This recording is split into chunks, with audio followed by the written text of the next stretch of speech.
Hi hello welcome to Indian knowledge university. ఈరోజు విద్య ఉద్యోగ సమాచారం చూసుకుంటే మనకు చాలా విషయాలు రావడం జరిగింది. అదేవిధంగా ఈ వీడియో చూస్తున్న వారు లైక్ చేయడం మాత్రం మర్చిపోవద్దు. మీరు చేసే లైక్ వల్ల మరికొంతమంది విద్యార్థులకు ఈ వీడియో చేరే ప్రయత్నం జరుగుతుంది. సో ఎడ్యుకేషన్ సంబంధించిన ఛానల్ కాబట్టి లైక్ చేసే ప్రయత్నం చేయండి. సో మనం వివరాలు చూసుకుంటే నేడు అసెంబ్లీకి జాబ్ క్యాలెండర్ అంటూ వార్త అయితే రావడం జరిగింది. సో మనం నిరుద్యోగులు ఎంతోగానో ఎదురు చూస్తున్న అప్డేట్ సమాచారం అయితే మనకు రావడం జరిగింది. సో ఎట్టకేలకు జాబ్ క్యాలెండర్కి సంబంధించి మోక్షం అయితే కలగబోతుంది. సో గత 10 సంవత్సరాల నుంచి జాబ్ క్యాలెండర్ వస్తుంది అంటూ కాలయాపన చేస్తూ ఇంతవరకు అయితే రావడం జరిగింది. దీనికి సంబంధించి విధి విధానాలు అయితే ఈరోజు అసెంబ్లీలో ప్రకటించే అవకాశం ఉంది. ఉద్యోగ నియామకాల కోసం రూపొందించిన జాబ్ క్యాలెండర్కు రాష్ట్ర కేబినెట్ ఆమోదం తెలిపింది. శుక్రవారం అసెంబ్లీలో ఈ వివరాలను ప్రకటించనున్నదంటూ మనకు రావడం జరిగింది. సో ఏదేమైనప్పటికీ ఒక నిరుద్యోగుల పాలిట ఇది కల్పవృక్షం అనుకు చెప్పుకోవచ్చు. సో మనకు 2 పోస్టులు వస్తాయా, 200 పోస్టులు వస్తాయా, 2000 పోస్టులు వస్తాయా తెలియదు, కానీ మొత్తానికైతే మనకు సంవత్సరంలో ఏ డేట్న ఏ ఎగ్జామ్ ఉంటుందంటూ ఒక క్లారిటీ ఇన్ఫర్మేషన్ అయితే మన చేతికి రాబోతుంది. సో దీనికోసం అయితే ఎన్నో ఏళ్లుగా నిరుద్యోగులు అయితే నిరీక్షణ ఫలించబోతుంది. సో దానికి సంబంధించి అప్డేట్ రాగానే మీకు అందించే ప్రయత్నం చేస్తాను. అదేవిధంగా ప్రస్తుత నోటిఫికేషన్లకు వర్గీకరణ అంటూ మరొక వార్త అయితే రావడం జరిగింది. మనకు సుప్రీంకోర్టు అయితే ఎస్సీ వర్గీకరణపై సానుకూలంగా స్పందిస్తూ ఎస్సీ వర్గీకరణకు అవకాశం అయితే ఇవ్వడం జరిగింది. సో దీంతో రాష్ట్రాలు వారికి సంబంధించి ఉద్యోగ నోటిఫికేషన్లో కూడా ఎస్సీకి సంబంధించి వర్గీకరణ అయితే అమలు చేయవలసి ఉంటుంది. సో ప్రస్తుత ప్రభుత్వం ఏ విధంగా స్పందిస్తుందనేది చూసే ప్రయత్నం చేద్దాం. సో ఉద్యోగాల భర్తీపై వర్గీకరణ ప్రభావం అంటూ మరొక వార్త కూడా ఇవ్వడం జరిగింది. సో ఇప్పటికే పూర్తయిన గ్రూప్ 1 ప్రిలిమ్స్, అదేవిధంగా కొనసాగుతున్న డిఎస్సి పరీక్షలు అంటూ వార్త అయితే రావడం జరిగింది. సో వర్గీకరణ ప్రభావం అనేది ప్రస్తుత నోటిఫికేషన్ల పైన కూడా పడే అవకాశం ఉంది.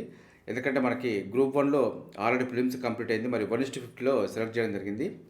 మనకు ఎస్సీ వర్గీకరణ ద్వారా ఏబిసిడి విధంగా అయితే విభజించే అవకాశం ఉంది.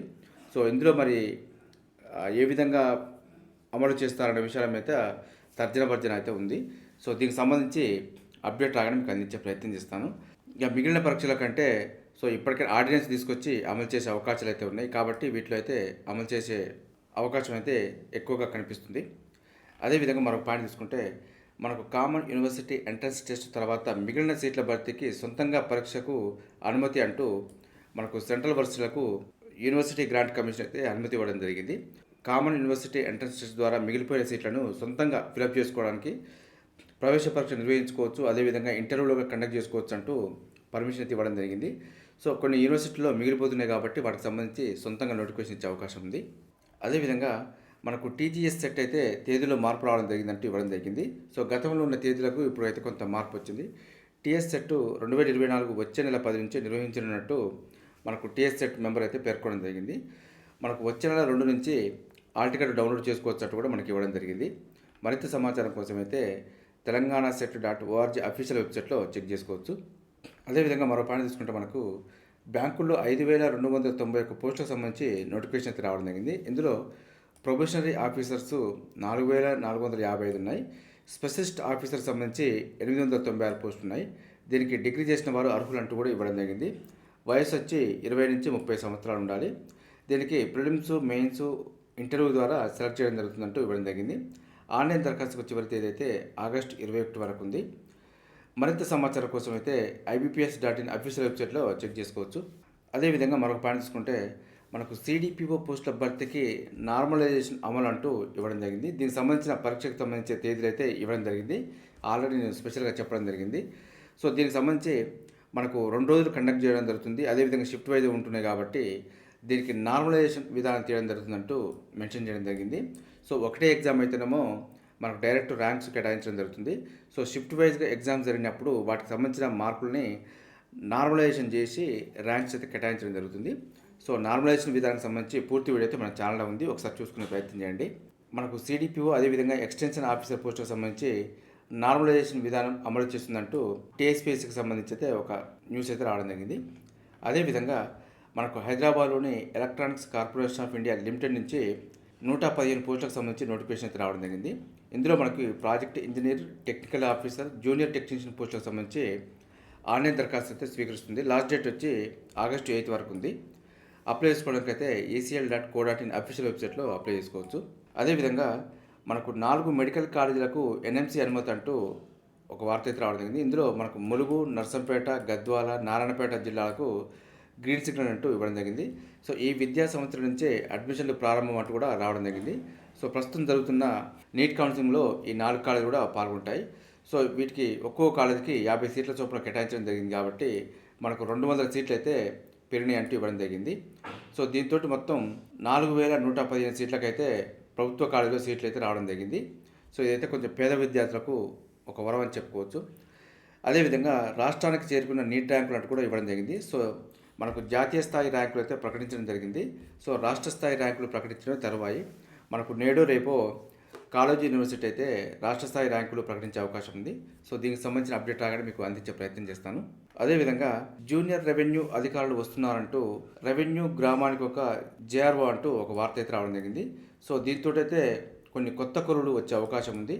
మనకు గతంలో పనిచేసిన విఆర్ఓలకు ప్రాధాన్యం అంటూ ఇవ్వడం జరిగింది. సో మరి వారిని ఇందులోకి షిఫ్ట్ చేస్తారా లేదంటే కొత్తగా నియమించి వీరికి ఉద్యోగ అవకాశాలు కల్పిస్తారనేది చూడాలి మరి. సో గతంలో పనిచేసిన వారికి కొంత ప్రాధాన్యం ఉంటుందంటూ ఇవ్వడం జరిగింది. మరి ప్రభుత్వం ఏ విధంగా స్పందిస్తుందో చూసే ప్రయత్నం చేద్దాం. ప్రతిపాదనలు సమర్పించిన CCLA ప్రభుత్వ నిర్ణయమే తరువాయి అంటూ వార్త రావడం జరిగింది. గ్రామ స్థాయిలో రెవెన్యూ వ్యవస్థను బలోపేతం చేసేందుకు ప్రభుత్వం చర్యలు ప్రారంభించింది. రెవెన్యూ గ్రామానికి ఒక జూనియర్ రెవెన్యూ అధికారిని నియమించనున్నారంటూ 2020 అక్టోబర్ ముందు రాష్ట్రంలో గ్రామ స్థాయిలో రెవెన్యూ సేవలు అందించేందుకు గ్రామ రెవెన్యూ అధికారులు, గ్రామ రెవెన్యూ సహాయకులు ఉండేవారు. మొత్తం 25,750 పోస్టులు ఉండేవి. గతంలో ఉన్న ఈ పోస్టులన్నింటినీ ఇతర శాఖలకైతే బదలాయించడం జరిగింది. సో మరి వీరి స్థానాల్లో మరి కొత్త వారిని నియమిస్తుందా లేదంటే మరి వారిని పాత స్థానాలకు తీసుకురావడం జరుగుతుందా అనేది చూసే ప్రయత్నం చేద్దాం. మరి ముందు రాష్ట్రంలో దాదాపుగా 10,954 రెవెన్యూ గ్రామాలు ఉన్నాయి కాబట్టి సో రెవెన్యూ గ్రామానికి ఒక అధికారిని నియమిస్తే మనకు కొత్తగా 10,954 పోస్టులు ఫిలప్ చేసే అవకాశం ఉంది. దీనికి డిగ్రీ లేదా తత్సమాన విద్యార్హత ఉన్నవారిని ఈ పోస్టుకు తీసుకోవాలంటూ భూపరిపాలన ప్రధాన కమిషనర్ గురించి కూడా రెవెన్యూ శాఖకు ప్రతిపాదన అందాయి. సో ఇందులో గ్రాడ్యుయేషన్ చేసిన వారికి కొంత ప్రిఫరెన్స్ ఇవ్వచ్చు అన్నట్టు ఉంది. మరి సో ముందు ఏది నిర్ణయం తీసుకున్నా కూడా అప్డేట్ చేసే ప్రయత్నం చేస్తాను. ఆర్థిక భారం లేకుండా పాతవారితోనే అంటూ మరొక వార్త కూడా ఇవ్వడం జరిగింది. సో మరి పాతవారిని తీసుకొచ్చి అదే విధులు అప్పగించే అవకాశం కూడా ఉంది. సో మరి ప్రభుత్వం 2 లక్షల ఉద్యోగాల్లో భాగంగా మరి పోస్టుల క్రియేషన్లో ఇవి ఫిలప్ చేసే అవకాశం ఉందా లేదా అనేది నేను ముందు చెప్తాను. అదేవిధంగా జూనియర్ రెవెన్యూ అధికారులు వస్తున్నారంటూ మొదటి పేజీకి సంబంధించి కొంత వివరణ కూడా ఇచ్చే ప్రయత్నం జరిగింది. వీరి యొక్క విధి విధానాలు చూసుకుంటే ప్రభుత్వ భూముల రక్షణ, చెరువులు, నీటి వనరులు, చెట్ల పరిరక్షణ అంటూ కొంత గ్రామంలో విపత్తులు, అత్యవసర సేవల్లో తోడ్పాట్లు అంటూ వీరికి సంబంధించి అయితే పాత విధానాలే కొన్ని ఇంప్లిమెంట్ చేసే అవకాశం ఉంది. సో ఏదైనప్పటికీ అప్డేట్ సమాచారాన్ని మీకు అందించే ప్రయత్నం చేస్తాను.